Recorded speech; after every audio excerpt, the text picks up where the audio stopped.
Кеме повесінде жаратылышқа адамның тийгизген таасири. Чыгармадагы окуя Ысык көлдө тоо арасындагы Токой чарбасында өтөт. Өзү курулуу тең туштары жок. Атасы өмүр бою сагынган 7 жашар бала чоңдордун арасында өсүп, өзү менен өзү ойноого аргасыз. Таятасы момун айтып берген уламыштардан жаратып алган кыял дүйнөсүндө жашап келет. Окуя бийик тоолордун арасында Токой ичинде жашаган 3 кичинекей үй бүлөнүн тегерегинде болсо да, андагы сүрөттөлгөн эпизоддор дүйнөлүк масштабтагы маселени чагылдырат. Өмүрүндө бир катуу сүйлөп көрбөгөн момун чал Тажал кемпири керез менен түтүн буулатып келет. Алардын жанындагы үйдө кызы Бекей, күйөөсү Орозкул менен жашайт. Орозкул дүйнөдөгү эң жаман касиеттерди өзүнө жыйнап алгандай сезилет. Мыкачылык менен бугатып, мүйүзүн кесип алган Орозкулга табият таарынып, аны балалуу болуу максатынан ажыратып койгон. Орозкул болсо жинин байкуш жубайы Бекейден чыгарат. Кудайдын куттуу күнү күйөөсүнөн таяк жеген Бекей оор турмушка баш ийгендей. Ага ким болушат?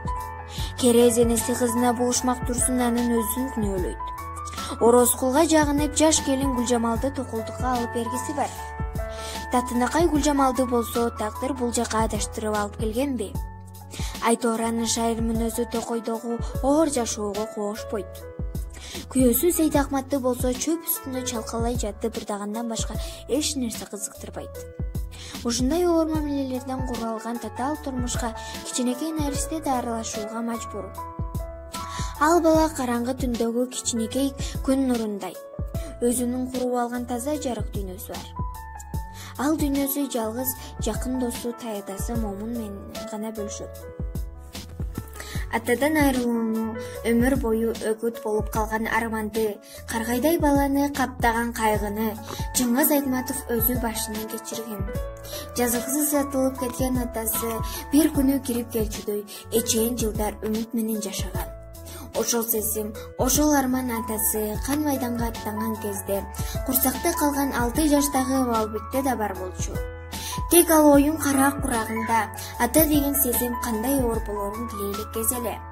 Өз атасын ал биринчи жолу кинодон көргөн. Андай 5-6 жашар эселек чагы. Бул окуя тээ кыштыктын сыртында агарып турган чоң кашарда жыл 40-ында болгон иш. Совхоздун жон кыркымы жылыга ушул жерде өткөрүлчү. Камыш менен жабылган төбөсү кийин шиферге алмаштырылганы болбосо, чоң кашар азыр да ордунда, адырдан түшө берген этекте жол боюнда турат. Мында ал энесин ээрчип ойноп келер эле. Энеси Жээнкүл, совхоздогу почта бөлүмүнүн телефонисткасы. Ар жылы жай башталары менен 40-чы болуп иштей турган. Аны үчүн Жээнкүл отпускасы алып, ага кошумча кош айтоо, туут малымда эртеден кечке алоо эле алоо деп алоолоп туш-туштан жабалактаган ашыгыш кабарларды, буйруктарды кала берсе селмендешкен айтуушулардын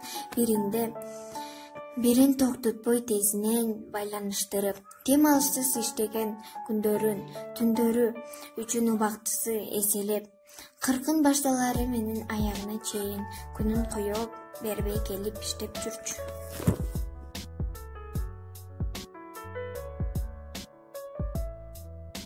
Чын айтамын, балким жалган туюулар, Чыңгыз десем морозунан коюулар. Окшош турсам мен Чыңгызды тоолорго, ор койгон тоо улам көзгө урунар. Улуксуң сен учурунда улуу жолду баштаган, учуу кыйырсыз мейкиндикке учуп чыгып, улуу кыргыз элимди укмуштарга байлаган. Унутпайбыз эмгегиңди, улуу мындай кечүүмүн. Улут үчүн баа жеткис улук болуп туулдуң. Улуусуң сен кыргызым, сыймыктанам, мактанам. Урпактарың түбөлүк сени менен даңктанат. Уктап жатсам сен түшүмдө жүрөсүң. Ушунчалык негедир аянычтуу мүнөзүң. Улуттунуп айткың келди бир нерсе. Убайладым, кудайладым, бул эмне? Уйкум келип, улам сага жакындап, убакыттай учат чиркин закындап.